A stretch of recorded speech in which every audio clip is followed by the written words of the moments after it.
Assalamualaikum. Halo semua. Halo semua. Selamat datang di X1 Podcast yang berjudul Bully Talk, berbicara tentang perundungan. Sebelumnya izinkan saya memperkenalkan diri. Nama saya Febiran Rizky Perdana dan ini teman saya Jihan Zafira Zahwa. Di podcast kali ini kita akan membahas tentang perundungan ataupun bullying.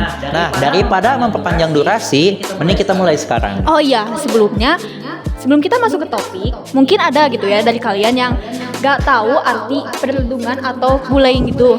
Tepat sekali, Jan. Jadi, perundungan atau bullying itu adalah tindakan agresif atau tindakan merendahkan, melecehkan, atau menindas seseorang secara terus-menerus. Ini mencakup perundungan fisik, verbal, sosial, dan yang lebih dikenal sebagai cyberbullying di dunia maya. Selain itu, teman-teman, perundungan juga memiliki banyak dampak, mulai dari yang tidak begitu serius hingga dampak yang sangat serius. Ini bisa berdampak pada kesehatan mental dan fisik, dan juga kerusakan pada masa depan korban. Baik, kita sudah tahu apa itu perundungan dan bahwa itu memiliki dampak serius ya. Sekarang, mari kita bahas lebih lanjut tentang dampaknya. Apa saja sih dampak dari perundungan itu? Baik, selain dampak psikologis, ada juga loh dampak sosial yang bisa dialami oleh korban dan pelaku. Dampak ini termasuk kerusakan pada hubungan sosial korban dan pelaku, serta penurunan kepercayaan diri yang akan dialami oleh korban ataupun pelaku ya.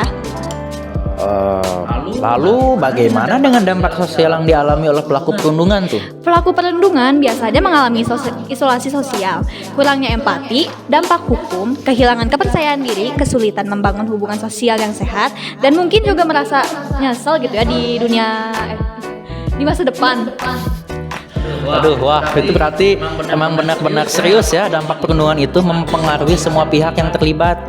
Kami perlu membahasnya lebih lanjut nih, baik dari perspektif korban maupun pelakunya. Pasti dong, kita harus menyadari bahwa perundungan bisa berdampak jangka panjang bagi semua orang yang terlibat. Bagi korban, salah satu dampak yang sering muncul adalah masalah kesehatan mental. Entah itu semacam dia trauma, mengalami kecemasan, depresi, bahkan dalam kasus ekstrim, pikiran untuk bunuh diri juga ada loh. Benar, kesehatan mental itu sangat penting. Selain itu, korban perundungan mungkin juga akan mengalami kesulitan dalam hal pendidikan ataupun pekerjaan karena itu rasa trauma mereka dulu gitu ya. Mereka mungkin bisa merasa tidak aman atau takut dengan lingkungannya yang seharusnya mendukung pertumbuhan mereka, tapi mereka kayak yang tidak mau menerima lingkungan itu, jadi kayak ketakutan terhadap lingkungannya. Oh iya, aku ada beberapa kasus nih yang ingin aku sebutkan. Waduh, kasus apaan tuh? Nah, ini adalah kasus yang baru terjadi beberapa bulan yang lalu, yang dimana murid membakar sekolahnya karena dia kesal mendapat perundungan fisik berupa dikeroyok oleh temannya. Aku juga nemu nih kasus cyberbullying, di mana seorang remaja di Texas yang masih berumur 18 tahun menembak mati dirinya sendiri loh, karena tidak kuat menanggung perundungan yang dialaminya di media sosial.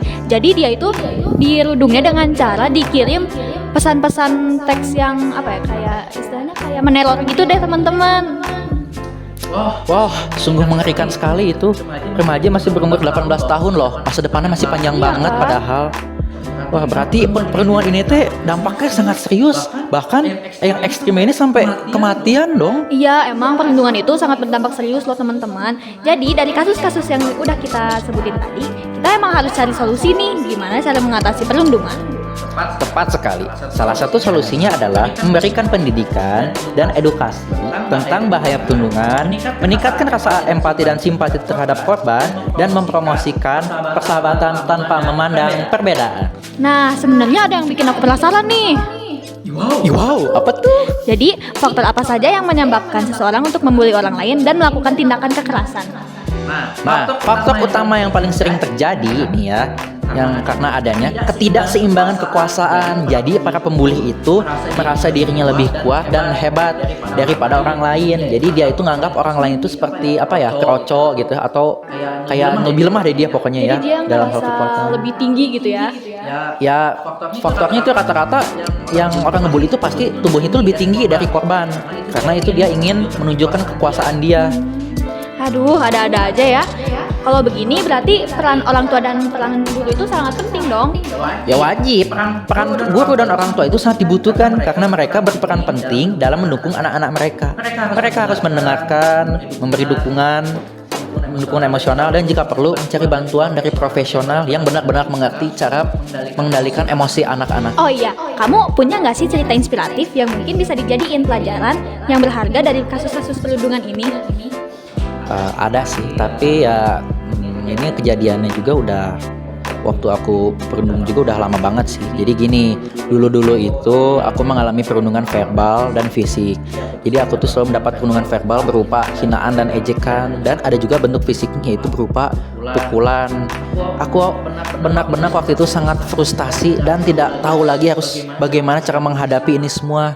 Aku sudah melapor sih kepada pihak sekolah, tapi pihak sekolah menganggapnya itu hal yang biasa gitu kan. Ya akhirnya ya aku pun jadi pendiam dan tidak ingin bersosialisasi dengan siapa-siapa. Nah tapi untungnya ada seseorang yang mengajakku untuk mengikuti kejuaraan lomba vlog. Andai aku jadi gubernur Jawa Barat, mewakili nama Semanpat Cimahi ke tingkat provinsi. Dan pada saat pengumuman pemenang, alhamdulillah aku terpilih sebagai juara 3 kategori ide terbaik. Jadi pengalaman perundungan yang pernah aku alamin ini jadi aku jadikan motivasi untuk berubah menjadi lebih baik, mengajarkan pentingnya ketekunan, dukungan sosial, pengembangan kemampuan, dan pemberian nilai kepada diri sendiri menghadapi kesulitan. Jadi ya jadikan hinaan dan ejekan itu sebagai motivasi diri kita untuk berubah menjadi lebih baik. Nah, oh iya, sebenarnya aku mau nanya nih, waktu kamu ikut lomba itu, tema lombanya apa ya? Tema lombanya itu sama tentang ini perundungan. Jadi di situ tuh kayak disuruh buat program gitu ya. Sebuah program, dan alhamdulillah aku juga nggak nyangka gitu ya bakal dapet juara 3 gitu. Oh, wah keren juga ya, tapi aduh aku merasa gimana gitu ya ke kamu, ternyata kamu pernah dirundung juga. Tapi kamu keren sih, kamu bisa bertahan. Kayak kamu bertahan dengan cara ya kamu bertahan hidup. Jadi kamu menjadikan hinaan-hinaan itu sebagai motivasi kamu, dan kamu tuh hebat banget loh, kamu bisa mengharumkan nama Semanpat Cimahi ke tingkat provinsi. Perjuangan yang keren ya. Terima kasih ya teman-teman atas sudah mendengarkan episode kali ini. Kami berharap pembahasan kami tentang perundungan atau bullying ini bisa memberikan pemahaman yang lebih baik tentang masalah ini dan menginspirasi perubahan yang positif. Benar banget. Kita semua memiliki peran yang penting untuk mencegah perundungan yang terjadi di sekitar kita. Saling mendukung, menciptakan lingkungan yang aman, meningkatkan empati adalah langkah-langkah kecil yang dapat membawa perubahan yang besar. Dan jangan lupa, jika kamu atau seorang yang mengalami perundungan, segera cari bantuan dari orang dewasa atau profesional yang dapat membantu kita. Oke, jadi sebelum kita tutup, ada sesi pertanyaan nih. Jadi aku punya pertanyaan. Jadi gini pertanyaannya. Jika kamu menjadi korban perundungan, apa sih yang harus kamu lakuin? Ya Pak, paling saya akan berbicara pada orang dewasa yang dapat dipercayai untuk mendapatkan dukungan dan membahas masalah tersebut dan melaporkannya pada pihak berwajib. Karena itu tindakan itu sungguh tidak terpuji membuli seseorang. Istilahnya kayak gak berkemanusiaan gak sih? Ya. Oke, jadi pertanyaan kedua, apa yang akan kamu lakukan jika kamu melihat kasus perundungan di sekitarmu? Misalnya kayak teman kamu dibully atau gak adik kamu gitu. Saya akan mencampurkan diri dengan urusan tersebut secara bijak untuk menghentikannya, atau cari bantuan orang dewasa dan laporkan jika perlu. Oke, solusi yang bagus. Untuk pertanyaan ketiga, pasal apa sih yang berkaitan dengan kasus perundungan atau pembulian? Kalau boleh dibacain langsung ya. Nah, aku ada nih ya pasalnya. Pasal 335 KUHP ayat 1 butir 2 KUHP yang menyatakan barang siapa secara melawan hukum memaksa orang lain supaya melakukan atau tidak melakukan atau membiarkan sesuatu dengan memakai kekerasan baik terhadap orang itu sendiri maupun orang lain. Barang siapa yang memaksa orang lain supaya tidak melakukan atau membiarkan sesuatu dengan ancaman, pencemaran atau pencemaran tertulis diancam dengan pidana penjara paling lama 1 tahun penjara atau denda paling banyak Rp4.500. Wah, boleh juga tuh ya pasalnya. Jadi kita tuh kalau mau ngebully atau ini tuh kayak enggak sih, kita nggak boleh ngebully ya. Tapi kalau istilahnya kalau misalnya kita kayak melihat perundungan, terus kita kayak ingetin aja tuh korbannya kalau ini tuh ada pasalnya loh, jadi kita nggak boleh ngebully, kamu mau di penjara gitu. Intinya mah apa ya? Kita berteman, kita sosialisasi, kita juga kan makhluk sosial lah sesama manusia. Gak usah lah ada namanya apa bully, rundung, ejek atau apapun gitu ya. Kita berteman aja kayak biasa gitu kan. Perdamaian lebih indah gitu ya daripada harus menindas satu sama lain. Apa mau balik ke zaman penjajahan zaman Belanda, zaman Indonesia masih direndahkan oleh bangsa lain. Enggak kan, terus kita kan pasti kita pasti ada rasa ya, manusia itu kan ada rasa tenggang rasa gitu ya kayak. Jadi kalau kita jadi korban kita pasti ngerasain kan kayak ih nggak enak banget ya jadi korban. Oke, jadi sekian aja dari kami teman-teman. Ayo kita ciptakan dunia yang lebih baik bebas dari perlindungan.